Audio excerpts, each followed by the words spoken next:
29 రాష్ట్రాల్లో ఏ ముఖ్యమంత్రి స్పందించలే.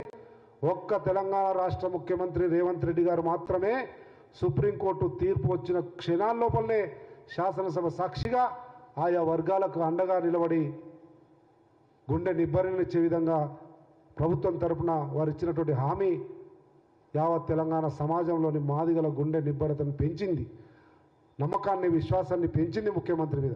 అందుకే పగడ్బందీగా పోవాలంటే గణాంకాలు కావాలి, క్షేత్రస్థాయిలో ఉన్నటువంటి సామాజిక ఆర్థిక పరిస్థితులను మేళవించుకొని సమ్మిళితంగా ఓ కేటగిరైజేషన్ చేయాలన్నటువంటి ఆలోచనతో ఏకసభ్య కమిషన్ రిపోర్ట్ కొరకు వెయిట్ చేస్తూ ఉన్నాం. కనుక అంతకుమించి ప్రభుత్వము గౌరవ ముఖ్యమంత్రి రేవంత్ రెడ్డి గారు చిత్తశుద్ధితో ఉన్నారు.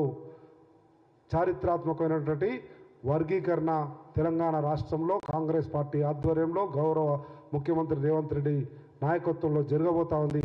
ఎటువంటి ప్రకటనలకు కానీ ఇటువంటి చీచీ మాటలకు కానీ ఎవరు కూడా ఆందోళన చెందకండి. తెలంగాణ రాష్ట్రంలో అత్యధిక జనాభా కలిగిన మాదిగలను తెలియజేస్తూ ఒక్క మాటలో చెప్పాలంటే తరతరాలుగా అనేక రకాల అవమానాలకు అసమానతలకు ఎదురొడ్డి ఇప్పటి కూడా ఆశతో ఎదురు చూస్తున్న మాదిగల తలరాతలు మార్చబోయేది గౌరవ ముఖ్యమంత్రి రేవంత్ రెడ్డి మాత్రమే అన్న విషయాన్ని గుర్తు చేస్తూ ఉన్నాం.